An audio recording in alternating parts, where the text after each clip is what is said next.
Perkenalkan, nama saya Indah Barliani Bakri dari kelas Pendidikan Fisika A, Fakultas Matematika dan Ilmu Pengetahuan Alam Universitas Negeri Makassar. Kali ini, saya akan menjelaskan bagaimana penerapan model pembelajaran langsung dalam pembelajaran fisika. Model pembelajaran langsung ini ialah suatu pendekatan mengajar yang dapat membantu siswa dalam mempelajari keterampilan dasar dan memperoleh informasi yang dapat diajarkan selangkah demi selangkah. Model pembelajaran langsung ini memiliki 5 fase. Fase pertama yaitu menyampaikan tujuan dan menyiapkan siswa. Fase kedua, mendemonstrasikan pengetahuan dan keterampilan. Fase ketiga, membimbing pelatihan. Fase keempat, mengecek pemahaman dan memberikan umpan balik. Fase kelima, memberi kesempatan untuk pelatihan lanjutan dan penerapan. Fase 1. Menyampaikan tujuan dan menyiapkan siswa. Assalamualaikum warahmatullahi wabarakatuh. Hari ini kita akan mempelajari kalor dan konversi energi. Sebelum pembelajaran kita mulai, ada baiknya kita mengetahui apa tujuan pembelajaran dari materi tersebut. Pertama yaitu menganalisis pengaruh kalor terhadap suatu zat. Kedua, menganalisis cara perpindahan kalor. Ketiga, menerapkan asas Black dalam pemecahan masalah. Kalor sendiri merupakan suatu bentuk energi yang dapat mengalir dari benda yang bersuhu lebih tinggi ke benda yang bersuhu lebih rendah.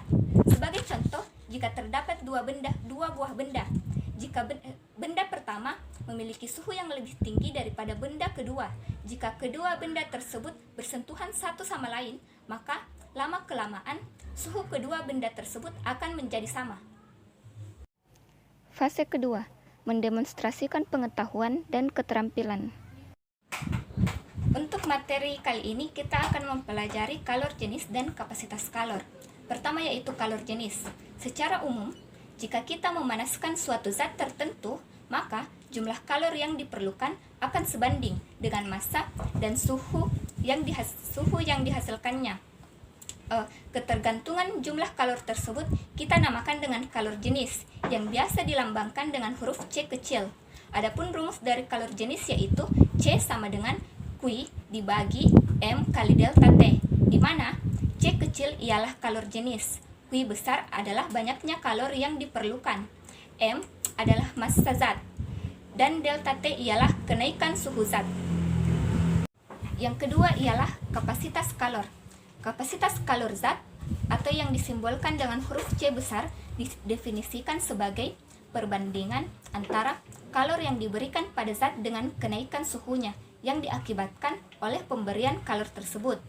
Kapasitas kalor ini memiliki rumus yaitu C sama dengan Q dibagi delta T, di mana C besar ialah kapasitas kalor, Q besar ialah jumlah kalor yang dibutuhkan oleh zat, dan delta T ialah perubahan suhu zat. Fase ketiga, membimbing pelatihan. Nah, berdasarkan materi yang telah saya berikan sebelumnya, saya akan memberi kesempatan kepada kalian untuk menjelaskan bagaimana penggambaran dari perpindahan kalor secara konveksi dari pemanasan air seperti gambar di samping. Fase keempat, mengecek pemahaman dan memberikan umpan balik.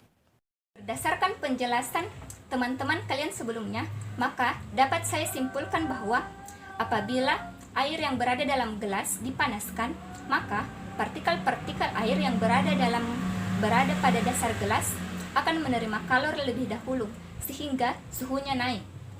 Partikel-partikel yang memiliki suhu yang lebih tinggi ini akan bergerak ke atas karena memiliki massa jenis yang lebih kecil dibandingkan dengan partikel yang memiliki suhu yang lebih rendah.